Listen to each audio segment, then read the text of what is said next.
What's going on, guys? I'm Journey, back with a thoughts video, this time on the Xenosaga. This is one of my favorite RPGs of all time. Now, granted, there's a whole bunch of RPGs that I love. This one is pretty special to me. I never got this when it first, I didn't pick it up early when it first came out. I found it a little bit later. And I was just kind of browsing around. I was in GameStop at the time. When it was actually pretty relevant. And I kind of was looking around and I saw, the bot started the game and I was like, okay. I looked on the bag. Well, okay, Cosmo's pretty bad. It's a little bad. Kind of hit me in the good spots. Picked it up, and then here I am. Here I am. It's a wonderful, wonderful title. I can't front. The base of this game is essentially a story about. Let's just say a few, but for the most part, let's just go with the two. Xian and Cosmos. Xian is a research and development lady, R&D, and she's working on this bio humanoid thingy, yada yada, however they want to label it. And the thing she's working on is Cosmos. Cosmos is a weapon, if you would, but this weapon has a whole lot of mystery behind it. Events start to happen around them, and she awakens ahead of what Xian was expecting. And then not only that, but not without her authority. She literally just kind of woke up on her own. And it seemed like something that was done remote. So there's more going on, more going on than meets the eye. The best way I could describe it. All around them, though, in the world that they live in, people are out in space. So they've gone away from the colony. So there's still an Earth, there's still other planets, but for the most part, life is in space. And you have all these different kind of like organizations and different areas from like militia, and it's just crazy. Then you have enemies that literally inhabit the world that aren't necessarily from the world. We will look at them as gnosis. Gnosis, they're very deadly in the sense where you can't touch them. Seems to be very few people can actually do anything about them. You have it's kind of complicated, but you have to play it in order to be able to really kind of grasp it. There's these little things called realians, and they have the ability to send off this thing called the Hilbert effect. The Hilbert effect is kind of like these waveforms, if you would. And what they end up doing is they bring the gnosis from wherever they are into our world. So that way you can actually do things like damage them. You don't probably want to do anything else besides damage them and kill them. Like, you don't want to try to have a conversation with a gnosis. Having a conversation with a gnosis ain't going to win. You're not going to win. So that's just what happens. So you have that going on, with the addition of like the stuff that's kind of like hidden in the background that dealing with Cosmos. And Cosmos clearly has an agenda. She has something going on. She has orders. She's doing what she feels as though she needs to do. But one of our other priorities is keeping the crew members safe. So along with Xian, she does have a particular crew member that she does run with. We won't get in names. We just won't say much. But he's kind of a sissy, and he's a wuss. Like, he's pretty much basically a sissy and a wuss. He has feelings for her. But this is one of those things that reminds me of, I was watching an episode of Bridezilla. X got me into watching some of Bridezilla. There was this guy there, and he was so happy to get married. And, so they asked us, he can't see, I kept pursuing this girl. I kept pursuing her. I didn't give up, man. I didn't give up. And I believe somebody asked him, like, all right, so how long it took you? He was like, 8 years. And I'm sitting here going crazy because at the end of the day, it's like, she kind of chose you because there was no other options for her. She probably ran out of options. And then that's what kind of feels like is going on with this guy that's always with Xian. And she's in her own little space. She's in her own little world. She's she's the type of person who's runs away from something really particular that's happened to her. I don't really like her character. I'm not really into her. But I understand I know she goes through stuff. A lot of characters don't go through stuff. But she's so absent-minded about everything else around her outside of work. That's just something for me personally I can't justify.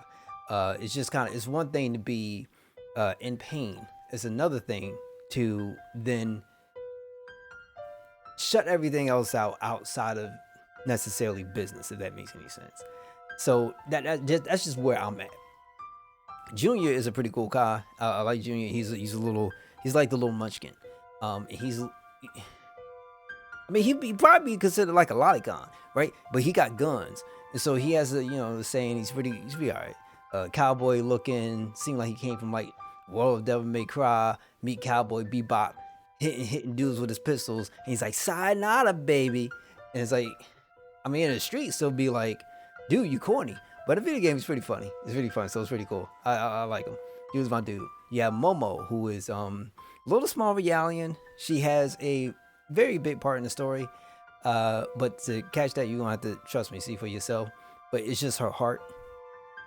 It's just the way how she is. It's just she won me over. It is you can't I can't knock a character like that. Like it's so cute and so sweet, and it's like I can't knock that. That's like getting mad at a child for no reason whatsoever. So I love me some Momo. Chaos is pretty cool. My man got that kind of Tropicanica looking kind of like a thing from like a pineapple. You know how it goes up and it comes on down? And I'm like, I don't know. But pretty cool. My man can touch a gnosis, and the gnosis can dissolve. You gotta trust me, you gotta play the game. He has his own thing. So everybody in this series has very strong ties. It's unfortunate that the series has gone the way that it has. It initially should have been 6 games. That's why it was called Xenosaga. But a lot of things happened from the first game, and so we only have 3. That's why I'm going over the first game. So there's another character in here, Albedo, which fun dude. Yeah, I mean, I like Albedo. One of my favorite villains of all time. He's pretty extra, but at the same time, it makes sense.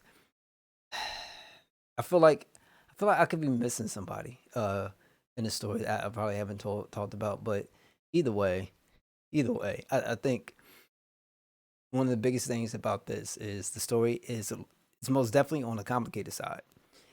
But I do believe that the best way to experience this is to go out and pick it up. The music is amazing. The combat is wonderful. The combat itself is turn based, but the way how they do it is a little bit different. So first turn order will have this little thing on the bottom right somewhere, and it will rotate. First turn it will have nothing on it. Next turn it'll look like 3 kind of like these flames, and it will say critical. The next one after that will be like a ring, and then the next one after that will look like a button, and that button is supposed to give you extra points for both ether, tech points, and like experience. Tech points is things that you use so you can use skills on your characters. Ether points are things that you use that are like think of them like somewhat like magical attacks. Think of it like that. They're still skills, but it's kind of like think more like magical. Maybe some for healing your party members and stuff of that nature. Whereas tech would be more kind of like a physical base kind of thing where you just actually where you see characters doing like physical attacks on enemies. So there's a lot of strategy that kind of goes into it, especially if you go into a boss battle. Typically, if you want the most bang for your butt, you want to kill the boss when you see characters on that green button for the most part, if you can. Now, doing it is a whole different kind of discussion. There's also another element in the game where they have this thing called boost. Boost will allow your character to further ahead within the turn order. Now, check it. Bosses could do it too. The thing the game don't tell you is bosses got an infinite supply. I'm sorry, some of them do, and they be boosting. Some of them be boosting, like they'll hit boost, boost, boost, boost, boost, and it's like, oh my god. But if you're diligent and you're okay, trust me, you can get through a lot of the games. Sometimes they'll find some things that are a little bit more complicated than others, but nothing that a little bit grinding can't fix. And trust me, in this game, you don't really necessarily need to do all that much grinding. There's a lot of secrets that you can find, and a lot of story to find yourself deeply engaged in. Now, what would I say as far as this game is concerned? It's currently right now, in my opinion, there is a big disservice that's going on for Xenosaga. This thing should have at least an HD remake. Well, forget the remake, remaster, at least bare minimum. So that way a whole bunch of people could be able to play it. Because right now, For me specifically, you either have to get a PS2 or you have to have an old fat PS3. And anybody been around for the yellow light of death, then you already know what's up with that one. The only other way you can do it is through emulation. And personally, I'm the type of guy that I'd rather have something that functions, that's on, like at least one of these generations of consoles that actually care about backwards compatibility. I'll pay the money. I got no freaking problems. It's just emulation is kind of hit and miss for me. So that's where I'm at with the series, at least for right now. And it makes it hard because not many people could be able to go up and pick it up. Like, real talk, what is your best chance to actually be able to play this? Finding the PS2 out in the wild or going through emulation route? Is going to be going through emulation route. I'm just being real. So I hope the publisher, in a sense, gets off their butt and gets to gets to doing this. But I can't guarantee. Hey, I'm just a small streamer, and I can do. I can't wave a wand and boom, we got the game. I can't do it. So yeah, but I most definitely recommend if you can't get yourself get a chance to pick up this game. I highly recommend it. This is a must play. Just keeping it real. Until then, make sure you take care of yourselves and take care of each other. That's my thoughts on the Xenosaga. Trust me, I'll give you a whole bunch more. But I just told you go and play it. You don't need nothing more from me. Mad love to y'all. Take care.